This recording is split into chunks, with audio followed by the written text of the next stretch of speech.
the 13-year-old mother who gave birth to a king, the bloody story behind the birth of the Tudor Dynasty. Ladies and gentlemen, imagine a cold winter night in 1457 inside a small chamber of a countryside castle in England. The wind howls through the cracks of the door, mingling with the heart-wrenching screams of a young girl, only 13 years old. That moment was not just a painful childbirth, but the very beginning of a child who would change the course of the kingdom's history. The king who would establish the legendary Tudor dynasty. Before we embark on the journey to uncover this story of blood and tears, please support the Silent Historians channel by subscribing, liking, sharing, and leaving a comment below. That will be a great source of motivation for us to continue bringing the most captivating and authentic stories from history. Part 1. The child of royal blood, Lady Margaret Beaufort was born in 1443, the only daughter of John Beaufort, Duke of Somerset, and Margaret Beauchamp. She carried within her the noble royal bloodline as a direct descendant of John of Gaunt, son of King Edward III of England. From the moment of her birth, Margaret became an essential link in the game of power, a pawn capable of shifting the balance of the throne. However, fate soon robbed Margaret of a peaceful childhood. Her father died when she was only 1 year old, leaving her a vast inheritance and a prestigious title. Yet what seemed like fortune quickly turned into peril, as these very assets made her a prime target for political ambitions. A child barely learning to walk was already thrust into the heart of marriage negotiations and political alliances, where her value lay not in affection, but in the blood running through her veins. Growing up in a land consumed by the bloody wars of the Roses between the houses of Lancaster and York, Margaret quickly learned that her destiny would never belong to her. She was placed under guardianship, forced into arranged marriages, and drawn into the whirlpool of power where her only choice was submission. Her childhood held no place for innocent games, but instead became a preparation to serve as a piece on the political chessboard. From a child of royal descent, Margaret Beaufort matured in a world full of dangers, where every decision and every step she took was tied to the throne of England. And it was this bloodline, together with the tragedies of her youth, that laid the foundation for the monumental role she would later bear, becoming the mother of the king who founded the Tudor dynasty. Part 2. The mysterious death of her father, John Beaufort, Duke of Somerset and father of Margaret Beaufort, was one of the key figures of the House of Lancaster during the early years of the Wars of the Roses. He had been entrusted with significant military responsibilities, particularly in the campaigns in France. Yet, crushing defeats on the battlefield, including the disastrous retreat from Normandy, severely damaged his reputation. In 1444, when Margaret was not yet a year old, John Beaufort died suddenly. His death was quickly shrouded in mystery. Some records suggest that he committed suicide, unable to endure the humiliation and failures of his career. Others whispered that he had been poisoned, the victim of political schemes seeking to remove a man who had become a burden to the Lancastrian cause. Whatever the truth, the death of the Duke of Somerset left a vast void not only within his family, but also on the political stage. Margaret, then only an infant, unexpectedly became the sole heiress to immense wealth and a royal bloodline that could threaten many powerful factions. This sealed her fate early, making her a target for manipulation and exploitation by those seeking advantage. The mysterious death of her father was also Margaret's first lesson, though one she was too young to comprehend, about the fragility of power. The throne of England was not built solely on glory, but was stained with betrayal, intrigue, and deaths without explanation. From that moment, Margaret was destined to live her life caught in a vortex of uncertainty and danger, where power always walked hand in hand with death. Part 3. A pawn in political marriages. From the moment she was born, Margaret Beaufort was forced to carry a destiny that was never her own. Her noble bloodline, descending from John of Gaunt, son of King Edward III, made her a central figure in the political calculations of the English court. At an age when a child should have been free to play and grow under protection, Margaret was instead drawn into marriage arrangements built not on affection, but on the pursuit of power. At just 6 years old, Margaret's future was decided by the adults vying for influence around the throne. She was betrothed to John de la Pole, son of William de la Pole, Duke of Suffolk, a powerful figure close to King Henry VI. This union was not simply a familial bond, but a strategic move designed to strengthen the Lancastrian cause against the rising tide of the House of York. Yet politics in those times was never stable. When the Duke of Suffolk fell from power and into disgrace, the entire marriage arrangement collapsed overnight. Once again, Margaret's life reflected the fragility of power. Today, she might be considered a valuable asset, but tomorrow, with a shift in fortune, all could become meaningless. For Margaret, this was the first, but far from the last, time she was treated as a commodity in the hands of those who ruled. By the age of 12, Margaret was pulled into an even greater game. This time, she was arranged to marry Edmund Tudor, Earl of Richmond. Edmund was no ordinary nobleman. He was the half-brother of King Henry VI, a position that gave him a special closeness to the throne. By marrying Margaret to Edmund, the Lancastrian faction secured both her vast fortune and the union of two powerful bloodlines, Beaufort and Tudor, laying groundwork for an uncertain future. What shocks posterity most, however, is the age disparity between the two. Edmund was already in his 20s, a grown man, while Margaret was merely 12 years old, an age we would still consider childhood today. This stark contrast exposed the cruel and cold reality of medieval political marriages. To the ruling powers, Margaret was nothing more than a royal womb, a vessel meant to produce heirs, not a person with emotions, dreams, or freedom. The marriage to Edmund Tudor sealed Margaret's fate. It was not a choice of the heart, nor an act of free will, but a sentence imposed long before she could understand it. Yet from this sentence, a turning point in English history was set in motion. Within the body of a young teenage girl, the bloodlines of Lancaster and Tudor intertwined, and from this union would be born a king who would end the Wars of the Roses and found the Tudor Dynasty, Henry VII. Margaret, though used as a pawn in political marriages, ultimately became the most crucial link, the woman destined to carry the mandate to alter the history of an entire kingdom. Part 5. Widow at 13. The tragedies in Margaret Beaufort's life did not end there. After a forced marriage and the scars it left on her far too young, the 13-year-old girl was soon struck by another devastating blow, becoming a widow before even stepping out of childhood. In 1456, the Wars of the Roses between the houses of Lancaster and York grew increasingly brutal. Edmund Tudor, Margaret's husband, Earl of Richmond, and half-brother to King Henry VI, could not avoid being swept into the storm of power struggles. In one battle, Edmund was captured by Yorkist forces. Instead of being treated according to the courtesies due a nobleman, he was imprisoned under harsh conditions.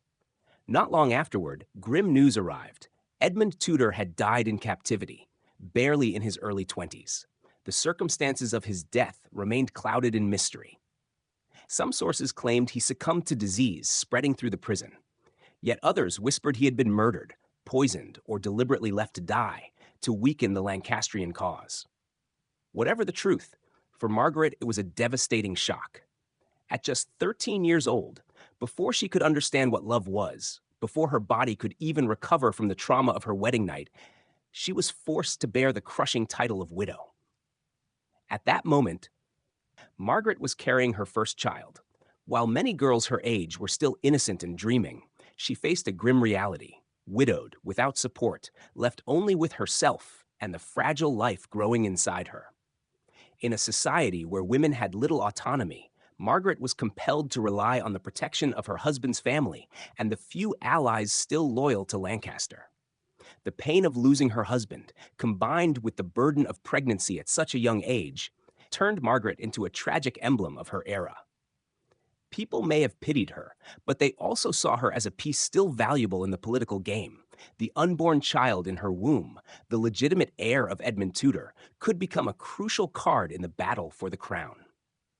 At 13, Margaret Beaufort had endured losses that many would never know in a lifetime: a forced marriage, physical suffering, and then widowhood while still carrying her unborn child. Yet within the darkness of this tragedy, a spark of history began to flicker. For the child Margaret bore would grow to change the fate of England, the one who would end the bloody Wars of the Roses and found the Tudor Dynasty. Part 6. The Harrowing Childbirth.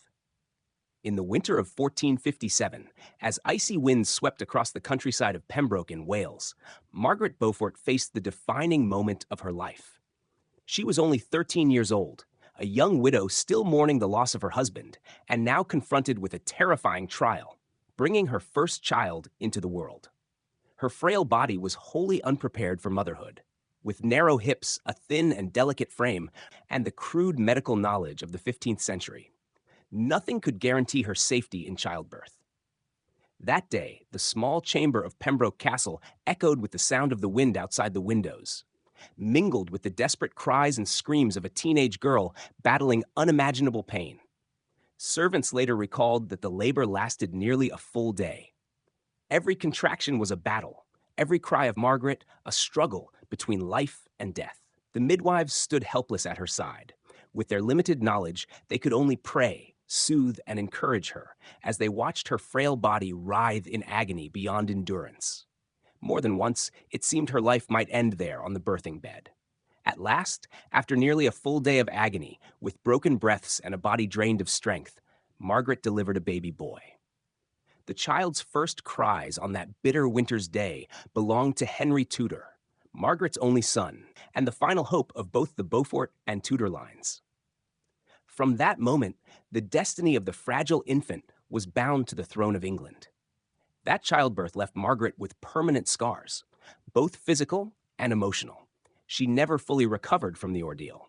For the rest of her life, she bore no other children. Her already fragile body carried wounds that could not heal.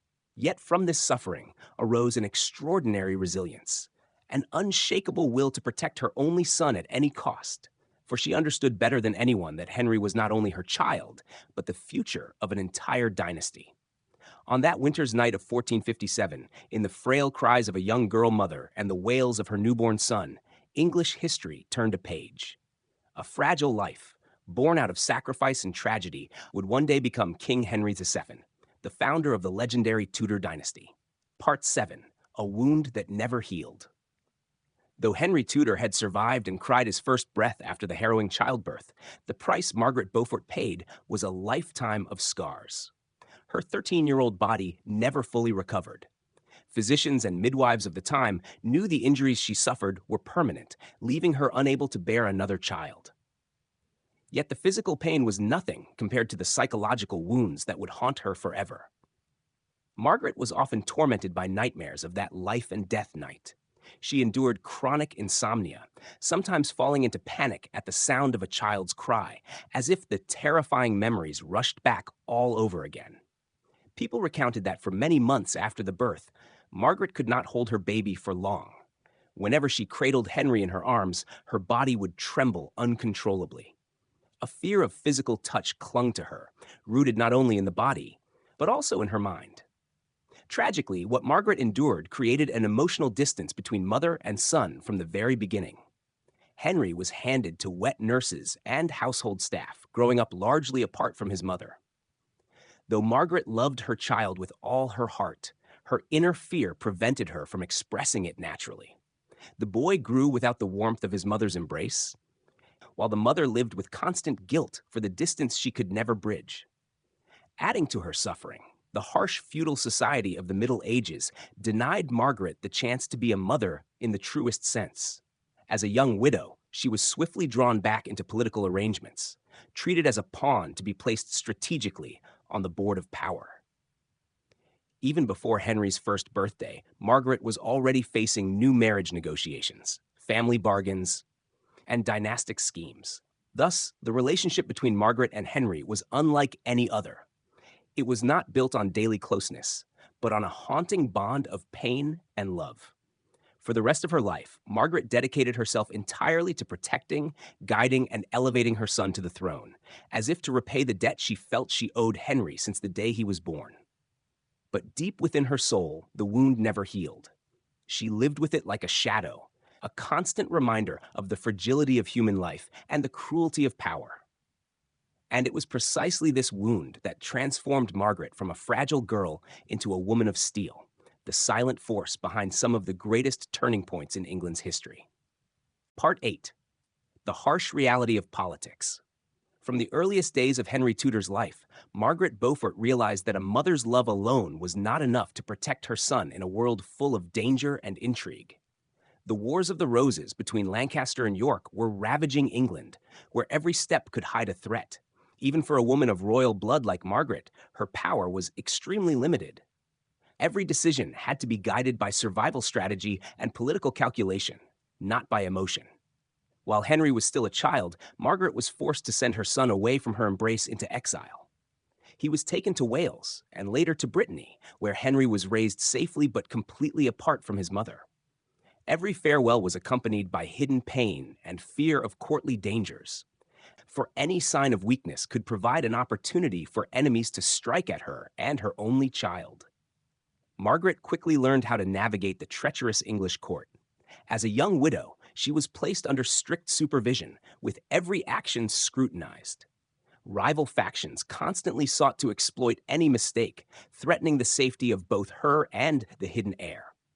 Margaret understood that survival required controlling her emotions, appearing vulnerable when necessary, yet quietly cultivating intelligence and patience to strike back when the moment was right. In this context, Margaret was not only a protective mother, but also a shrewd strategist. She maintained political alliances, nurtured relationships of power, and knew when to cooperate or when to tread carefully to avoid exposure. Even a careless word or a wrong move could make her a target for elimination, a fate many nobles had paid for with their lives. Despite living under constant anxiety and pressure, Margaret never let circumstances completely dictate her actions. She quietly laid the groundwork for her son, preparing the day when Henry could return to England and claim the throne. She understood that strength lay not only in weapons or military force, but in intellect, patience, and skillful political maneuvering. Every action and decision was carefully calculated with a single goal: to protect Henry and guide him toward becoming the king England was destined to have. In the ruthless political world of England during the Wars of the Roses, Margaret Beaufort proved that even a young, widowed, and isolated woman could become a hidden force, shaping the fate of an entire dynasty. Her resilience and cunning not only safeguarded her son, but also laid the foundation for the Tudor Dynasty, ushering in a new chapter of power and upheaval. Part 9. The Woman Behind the Throne. After the losses and suffering of her youth, Margaret Beaufort refused to accept a fate as a weak widow relegated to the sidelines of politics. She understood that direct power was not afforded to a young woman, but she also realized that the destiny of her son Henry Tudor and the future of the Tudor dynasty depended entirely on her ability to strategize, manipulate, and act decisively. From that point, Margaret embarked on a quiet yet determined journey, becoming the woman behind the throne, silently shaping the fate of an entire kingdom from the shadows. Soon after Edmund Tudor's death, while her son remained in the care of nurses, Margaret began building a sophisticated network of contacts. She connected with nobles loyal to the Lancastrian cause, influential figures at court, and leaders in strategic territories. Every letter she sent, every piece of intelligence gathered on military or political movements of rival factions was carefully noted, analyzed, and used to adjust her strategy. Margaret did more than maintain communication. She held in her hands a map of power in England, knowing who was loyal, who could betray, and who posed a potential threat to Henry. Margaret also used marriage as a highly sophisticated political tool. She arranged family alliances and selected marriages beneficial to Henry, protecting him from enemy plots while expanding Lancaster influence at court. These marriages, seemingly simple, were meticulously calculated. Each child, each alliance, each branch of a family became a link in the strategy to safeguard Henry and prepare for his eventual return to the throne. She knew that only with strong, well-prepared alliances could Henry safely return from exile, reclaim the crown, and unite England. She was also a master of patience and observation. Margaret understood that time was the most crucial ally in politics, and any rushed action could lead to disaster. Over the years, she quietly monitored political developments, assessed the actions of nobles and kings, and carefully judged when to intervene and when to remain silent. Every decision, no matter how small, was calculated to create advantages for Henry. Her skill, patience, and foresight made her the most powerful woman in the shadows. profoundly shaping the course of history. Thus, Margaret was not just a mother. She was a cunning strategist, a sharp political planner, the mind behind every step her son took. When Henry Tudor grew up and returned to England, all the maneuvers, alliances, and foundations Margaret had built over years became the springboard that enabled him to triumph over Richard III and establish the Tudor Dynasty. Margaret's presence, though quiet, was embedded in every strategy, every decision, and every historic move. From a 12-year-old bride and 13-year-old widow, robbed of her childhood and scarred physically and emotionally, Margaret Beaufort became a symbol of latent female power. Her intelligence, patience, and political vision transformed her from a victim of circumstance into the woman who determined the destiny of an entire dynasty. Without a throne, without an army, without outward power, Margaret proved that true power lies in intellect, strategy, and relentless perseverance. She was the woman behind the throne, laying the foundation for Henry Tudor to become the king who founded the legendary Tudor Dynasty. Part 10. The Birth of the Tudor Dynasty. In 1485, after 3 decades of turmoil, war, and political intrigue, Henry Tudor, the only child of Margaret Beaufort, took a historic step that would determine the fate of England. The Battle of Bosworth became the decisive moment, where Henry Tudor defeated King Richard III, ending the Yorkist dynasty and officially ascending the throne as King Henry VII. This victory not only closed the chapter on the decades-long Wars of the Roses, but also opened a new era, the Tudor Dynasty, bringing profound political, social, and cultural changes to England. Behind Henry's triumph stood the silent yet powerful presence of Margaret Beaufort. From a 13-year-old girl forced into marriage, enduring physical and emotional agony in childbirth, facing early widowhood, and navigating the ruthless whirlpool of politics, Margaret never yielded to her fate. Step by step, quietly but resolutely, she built alliances, manipulated its circumstances, and laid the foundations to protect her son, ensuring that Henry Tudor could safely survive threats and become the legitimate king. Without a throne or military power, Margaret's intellect, strategy, and iron will helped shape an entire dynasty. Margaret Beaufort was not only a mother, but also a symbol of female strength and wisdom in a harsh feudal society where power was usually reserved for men. She used every tool at her disposal, from marriages and alliances to intelligence networks, to guarantee that Henry would have the opportunity to claim the throne. Her patience, cunning, and long-term vision transformed personal tragedy into historical strategy, enabling the young child she once bore to become the king who founded the illustrious Tudor dynasty. The Tudor dynasty, with remarkable figures like Henry VII, Henry VIII, and Elizabeth I, was built upon the foundations Margaret established in her most challenging early years. Her influence was not measured by armies or titles, but by her ability to navigate politics, strategize, and exercise enduring patience. She was the mind behind the throne, ensuring Henry's dream became reality, thereby changing the course of English history forever. Margaret Beaufort's story is a vivid testament to the power of will, intellect, and determination in an era marked by bloodshed and sorrow. From a young girl forced into marriage to a 13-year-old widow, she overcame personal tragedies, transforming suffering into the means to determine the destiny of a dynasty. Margaret was not only the mother of Henry Tudor, but also the mother of a new dynasty. An unseen yet decisive figure who shaped the fate of a kingdom and left an indelible mark on English history that no study of the Tudor era can ignore.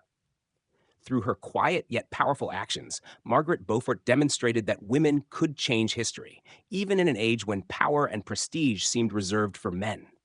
She stands as a testament to resilience, timeless intelligence, and the ability to transform personal tragedy into strength capable of shaping the destiny of a nation, cementing her irreplaceable role in English and world history.